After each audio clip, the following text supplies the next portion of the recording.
Hey everyone, आज की video में हम इस चैप्टर के यानी जेनेटिक्स के बस लास्ट टॉपिक कंप्लीट कर लेते हैं। 2-3 टॉपिक रह गए थे हमारे, बाकी तो हमने पूरा चैप्टर ऑलमोस्ट कंप्लीट कर लिया है। एक तो हमारा है सेक्स लिमिटेड इनहेरिटेंस और एक रह गया था हमारा जेनेटिक मैप। तो सबसे पहले हम स्टार्ट करते हैं सेक्स लिमिटेड इनहेरिटेंस।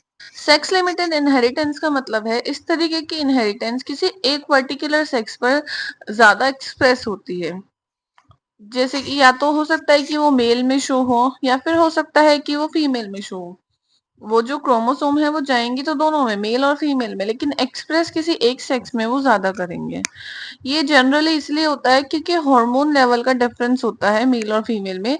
इस वजह से ये इनहेरिटेंस अलग अलग शो होता है। जैसे कि एग्जाम्पल हम देखें तो beard growth in male, male में हम देखते हैं जो दाढ़ी की ग्रोथ होती है वो सिर्फ मेल में होती है, फीमेल में नहीं होती, क्योंकि यहाँ पे हार्मोन का एक फैक्टर आ गया।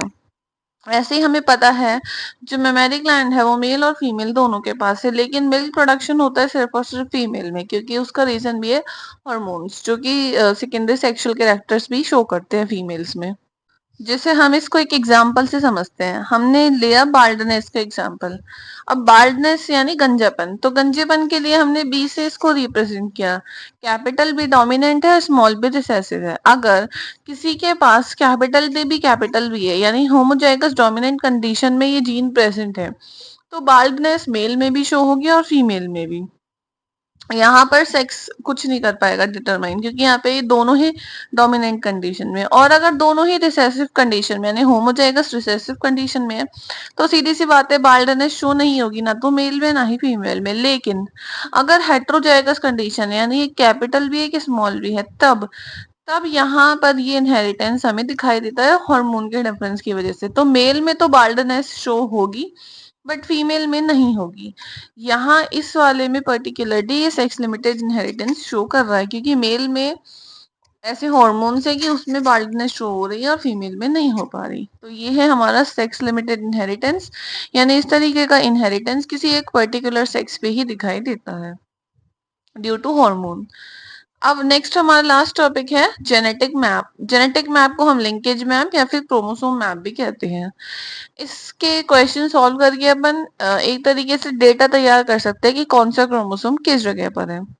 इसको पढ़ने के लिए हम हमेशा ऐसा मानते हैं कि जो क्रोमोसोम है वो एक लीनियर कंडीशन में है, यानी सीधा सीधा क्रोमोसोम है। ये क्या दिखाता है? ये रिलेटिव ऑर्डर एंड लोकेशन दिखाता है ऑफ जेनेटिक मार्कर। एक क्रोमोसोम है उसमें कोई भी जेनेटिक मार्कर है, उसकी लोकेशन क्या है या फिर उनका क्या ऑर्डर है, पहले ए है फिर बी है फिर सी है, या फिर पहले सी है ए है बी है, इस तरीके से। साथ में हम ऐसे बोल सकते हैं कि डिस्टेंस दिखाता है दो जीन्स के बीच में।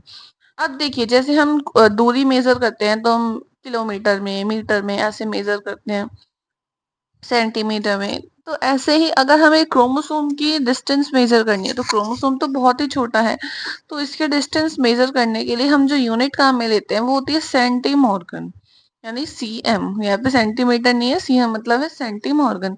इस यूनिट का यूज करते हैं हम दो जीन के बीच के डिस्टेंस पता लगाने में। अब एक एग्जांपल लेके चलते हैं। ये क्रोमोसोम है, यहाँ पे हमने लीनियर क्रोमोसोम लिया है। ये कोई जीन है ए, ये है बी, ये है सी, ये है डी, ऐसे करके 4 जीन प्रेजेंट है। ए और बी के बीच की दूरी है 10 सेंटीमॉर्गन, बी सी के बीच है 15 सेंटीमॉर्गन और सी और डी के बीच है 7 सेंटीमॉर्गन। तो अगर ये ऐसे थ्योरी में लिखा आ सकता है कि ए और बी के बीच की डिस्टेंस इतनी है, सी और डी की इतनी है, तो इन दोनों की पता लगाओ। तो ऐसे मान लो क्वेश्चन में हमें दे दिया ए और सी के बीच की डिफरेंस है 25 सेंटीमीटर और बी और सी के बीच की डिफरेंस है 15 सेंटीमीटर। तो ए और बी के बीच का डिस्टेंस पता लगाओ और उनका ऑर्डर पता लगाओ, तो हम लगा सकते हैं। ऐसे हम एक एग्जाम्पल देखते हैं। एक एग्जाम्पल है जिसमें बोल रखा है ए और बी के बीच का जो डिस्टेंस है वो है 14 सेंटीमॉर्गन। ए और सी के बीच का डिस्टेंस है 7 और बी और सी के बीच का डिस्टेंस है 21। यानी हम क्या देख रहे हैं, ए और सी सबसे पास पास में है, तो हम पहले ए और सी पास पास में लिख देंगे 7। फिर हम देख रहे हैं उसके बाद ए और बी पास में है, यानी ए और बी को हम यहाँ रख सकते हैं 14। फिर हम देख रहे हैं बी और सी के बीच सबसे ज्यादा डिस्टेंस है, यानी यही पोजीशन हो सकती है जब सबसे ज्यादा डिफरेंस है, तो 7 और 14 मिलाकर 21 हो गए। इस तरीके से हम कोई भी प्रॉब्लम सॉल्व कर सकते हैं और पता लगा सकते हैं कि इनको ऑर्डर क्या है, कौन पहले है कौन बाद में है। तो इस तरीके से हम जेनेटिक मैप का यूज करते हैं और यहाँ से क्वेश्चंस आते हैं। तो ये चैप्टर हमारा यहाँ पे खत्म हो गया है। अगर आपने पहले वाली वीडियोस नहीं देखी है तो आप प्लेलिस्ट में जाकर चेक कर लीजिए, क्लास 12th बायोलॉजी के नाम से। और नेक्स्ट वीडियो में हम स्टार्ट करेंगे मॉलिक्यूलर बायोलॉजी। इस वीडियो में या फिर इस चैप्टर से रिलेटेड आपको कोई भी डाउट हो तो आप कमेंट करके पूछ सकते हैं। For more videos like share subscribe. Thanks for watching.